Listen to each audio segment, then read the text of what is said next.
بسم اللہ الرحمن الرحیم۔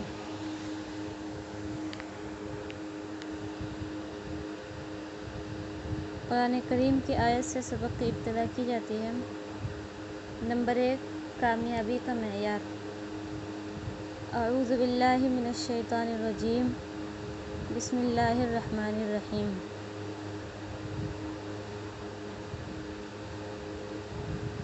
والعصر ان الانسان لفی خسر الا الذین آمنوا وعملوا الصالحات وتواصوا بالحق وتواصوا بالصبر۔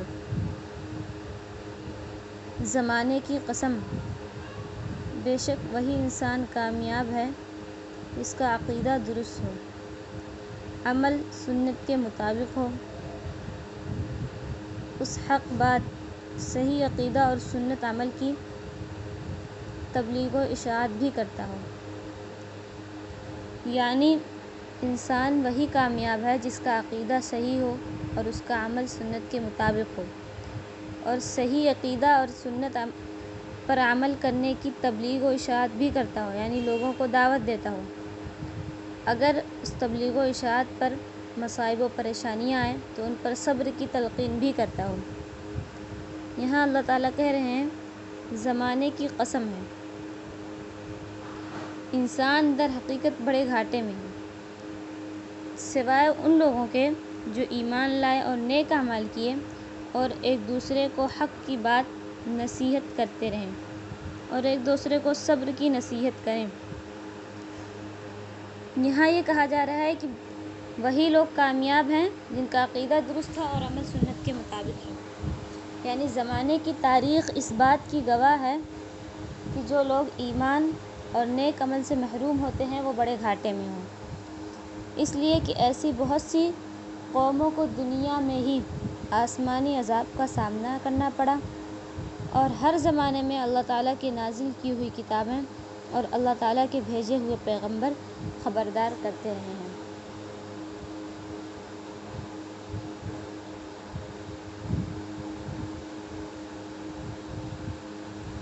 یہی بات بتائی جا رہی ہے کہ انسان میں وہی کامیاب ہیں جن کا عقیدہ درست ہو اور عمل سنت کے مطابق ہو۔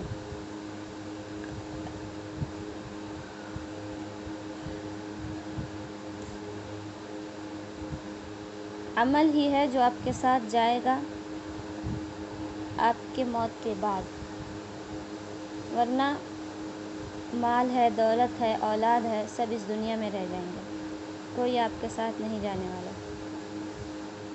نمبر 2، حدیث، عمل سے زندگی بنتی ہے۔ عن انس بن مالک رضی اللہ عنہ یقول قال رسول اللہ صلی اللہ علیہ وسلم یتبع المیت ثلاثة فیرجع اثنان ویبقى معه واحد یتبعه اہلہ ومالہ وعملہ فیرجع اہلہ ومالہ ویبقى عملہ۔ حضرت انس بن مالک رضی اللہ عنہ سے روایت ہے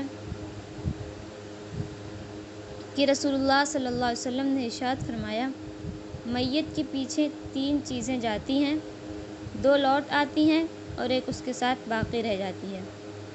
میت کے پیچھے اس کے اہل و عیال، اس کا مال اور اس کا عمل جاتے ہیں، اس کے اہل و عیال اور مال لوٹ آتے ہیں اور اس کا عمل باقی رہ جاتا ہے۔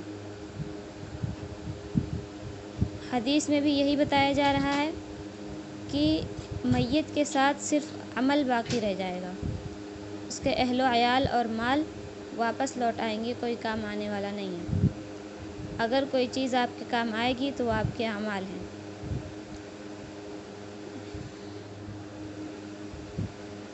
نمبر 3، جنات کے بارے میں عقائد۔ اللہ تعالیٰ نے ایک مخلوق کو آگ سے پیدا فرمایا ہے جن کو جنات کہتے ہیں، ان میں اچھے بھی ہیں اور برے بھی۔ جنات بھی انسانوں کی طرح احکام شریعت کے مکلف ہیں، اور مرنے کے بعد انسانوں کی طرح ان کو بھی عذاب و ثواب ہوگا۔ جنات میں کوئی نبی نہیں ہے۔ ان میں سب سے زیادہ مشہور اور معروف ابلیس لعین ہے۔ جنات اگرچہ ہمیں نظر نہیں آتے، مگر ہم ان کے وجود کو ایمان بالغیب کے طور پر مانتے ہیں، کیونکہ اللہ تعالیٰ نے قرآن مجید میں اور آپ صلی اللہ علیہ وسلم نے اپنی احادیث میں ان کا ذکر فرمایا ہے۔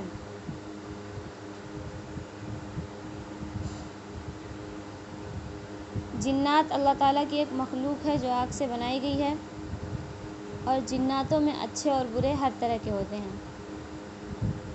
ہم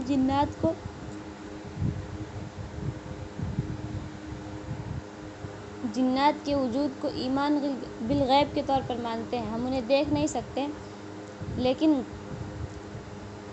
ہم یہ جانتے ہیں کہ وہ ہم سے چھپے ہوئے ہیں،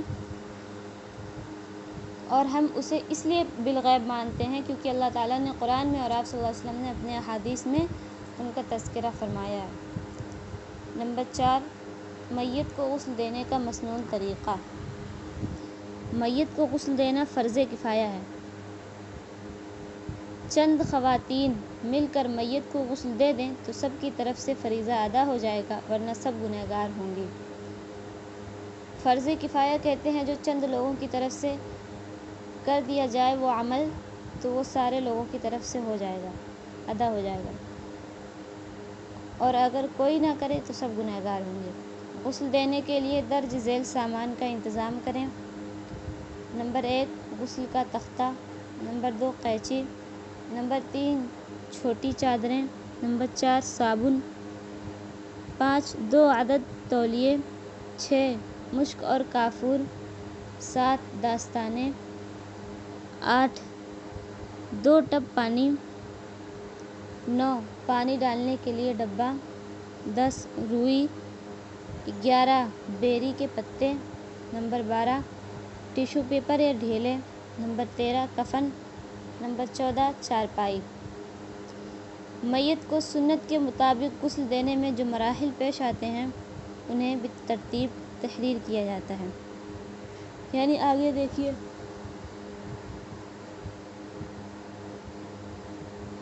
میت کو کیسے غسل دیا جاتا ہے۔ نمبر 1، میت کو جس تختے پر غسل دیا جائے اس کو 3 یا 5 یا 7 دفعہ لوبان کی دھونی دینی چاہیے۔ پھر میت کو اس پر اس طرح لٹائیں کہ قبلہ اس کی طرف ہو، یعنی سب سے پہلے تختے پر آپ کو لوبان کی دھونی دینی ہے، پھر اس کے بعد میت کو اس طرح لٹانا ہے کہ قبلہ اس کے دائیں طرف ہو۔ نمبر 2، میت کے بدن کے کپڑے چاک کر لیں اور ایک بڑا کپڑا جسم کے اوپر ڈال کر اندر ہی اندر کپڑے اتار لیں۔ یہ کپڑا موٹا ہونا چاہیے کہ گیلا ہونے کے بعد اندر کا بدن نظر نہ آئے، یعنی پہلے اوپر سے کپڑا ڈال کر اندر ہی اندر کپڑے کو کاٹ کر نکال لیں۔ اور اس کے بعد نمبر 3، عورت کا سارا جسم ستر ہے، بلا وجہ دیکھنا اور ہاتھ لگانا جائز نہیں۔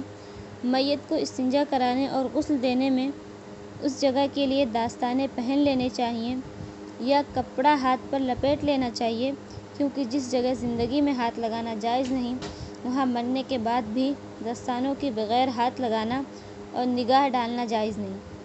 غسل شروع کرنے سے پہلے بائیں ہاتھ میں دستانہ پہن کر مٹی کے 3 یا 5 ڈھیلوں یا ٹیشو پیپر سے استنجا کرائیں اور پھر پانی سے پاک کریں۔ نمبر 4، میت کو وضو کرائیں۔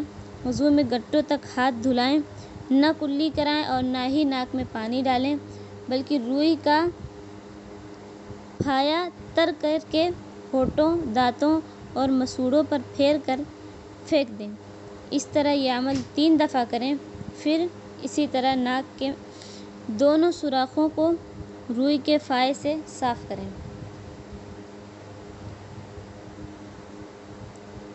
وضاحت: اگر انتقال ایسی حالت میں ہوا ہو کہ میت پر غسل فرض ہو، مثلاً کسی شخص کا جنابت کی حالت میں یا کسی عورت کا حیض و نفاس کی حالت میں انتقال ہو جائے تو بھی منہ اور ناک میں پانی ڈالنا درست نہیں، البتہ دانتوں اور ناک میں تر کپڑا پھیر دیا جائے تو بہتر ہے، مگر ضروری نہیں۔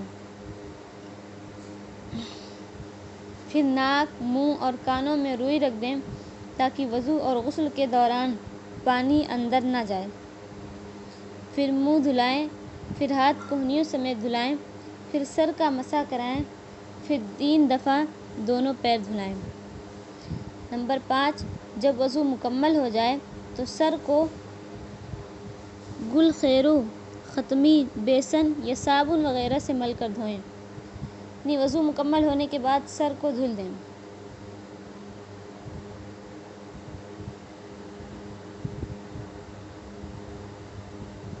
نمبر 6، پھر اسے بائیں کروٹ لٹائیں اور بیری کے پتوں میں پکایا ہوا نیم گرم پانی دائیں کروٹ پر 3 دفعہ سر سے پاؤں تک اتنا ڈالیں کہ نیچے کی جانب بائیں کروٹ تک پہنچ جائے۔ نمبر 7، پھر دائیں کروٹ لٹا کر اسی طرح سے سر سے پیر تک 3 دفعہ اتنا پانی ڈالیں کہ نیچے کی جانب دائیں کروٹ تک پہنچ جائے۔ نمبر 8، اس کے بعد میت کو اپنے بدن کے ٹیک لگا کر ذرا بٹھلانے کے قریب کر دیں اور اس کے پیٹ کو اوپر سے نیچے کی طرف آہستہ آہستہ ملیں اور دبائیں۔ اگر کچھ نجاست خارج ہو تو صرف اس کو پوچھ کر دھو دیں اور وضو اور غسل دہرانے کی ضرورت نہیں، کیونکہ اس ناپاکی کے نکلنے سے میت کے وضو اور غسل میں کوئی نقصان نہیں آتا۔ نمبر 9، پھر اسے بائیں کروٹ لٹا کر دائیں کروٹ پر کافور ملا پانی سر سے پیر تک 3 دفعہ خوب بہا دیں کہ نیچے بائیں کروٹ بھی خوب تر ہو جائے۔ پھر دوسرا دستانہ پہن کر جسم کے کپڑے سے خشک کر کے دوسرا خشک کپڑا لپیٹ دیں۔ نمبر 10، پھر چارپائی پر کفن کے کپڑے آگے بیان ہونے والے طریقے کے مطابق بچھائیں۔ پھر میت کو آرام سے غسل کے تختے سے اٹھا کر کفن کے اوپر لٹا دیں اور ناک، کان اور منہ سے روئی نکال دیں۔ یہ ہے میت کو غسل دینے کا طریقہ۔ نمبر 5، غصے یا برے خواب کے وقت کی دعا۔ اعوذ باللہ من الشیطان الرجیم، میں اللہ کی پناہ مانگتی ہوں شیطان مردود سے۔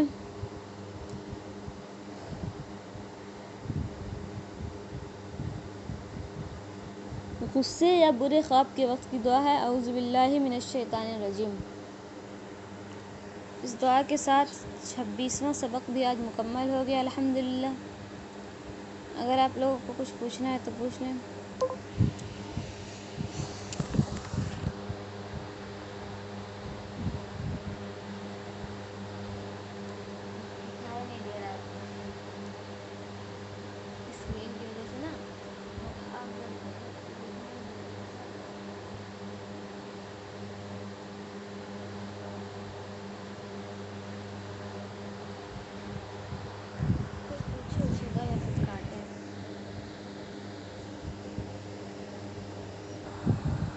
السلام علیکم۔